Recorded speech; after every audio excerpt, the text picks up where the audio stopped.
అవినీతి నిరోధంలో మరొక అడుగు ముందుకు వేశారు చంద్రబాబు నాయుడు. ఏసీబీ రైడ్స్ పెద్ద ఎత్తునే జరుగుతున్నాయి. కాకపోతే తెలంగాణతో పోల్చుకుంటే మన దగ్గర తక్కువే ఉంది. సరే, ప్రస్తుతం ఉద్యోగులతో ర్యాపో మెయింటైన్ చేసే ప్రయత్నం అయితే సాక్షి ఒక కథనాన్ని ప్రొజెక్ట్ చేసుకొచ్చింది. ఏంటంటే, గెజిటెడ్ ఆఫీసర్ల మీద నిఘాకు ఒక జీవో ఇచ్చారు. వాళ్ళకి సంబంధించి ఏవైనా విజిలెన్స్ నివేదికలు కానీ ఇతరత్ర నివేదికలు ఉంటే ఆ వ్యవహారాల మీదన విచారణ చేయడం కోసం అని చెప్పి ఒక కాన్సెప్ట్ తీసుకొచ్చారు.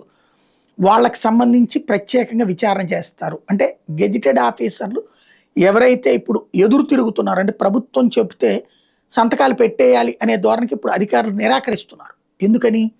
ఇదివరకు అట్లాంటి అధికారుల మీద కేసులు పెట్టి అరెస్ట్ చేసి జైల్లో పెట్టారు. జగన్ టైంలో మాట విన్నారని. ఆ ప్రభుత్వం చెప్పినప్పుడు ఆ మాట విన్నాం, మీరు చెప్పినప్పుడు మీ మాట వింటామంటే వాళ్ళు చెప్పినప్పుడు ఆగాలి, మేము చెప్పినప్పుడు మాత్రమే వినాలంటున్నారు. దాంతో ఇప్పుడు కేసులు పెట్టి జైళ్ళకి పంపిస్తున్న వేళ వాళ్ళు ఆ ఫైల్ మీద డైరెక్ట్గా రాసేస్తున్నారు. అట్లా రాసేటటువంటి వాళ్ళ మీదన ఇప్పుడు వేధించడానికి, వాళ్ళకి సంబంధించి ఆస్తుల పేరుతో వేధించడానికి జీవో తెచ్చారు నిఘా పేరుతో అంటూ సాక్షి రాసుకొచ్చింది.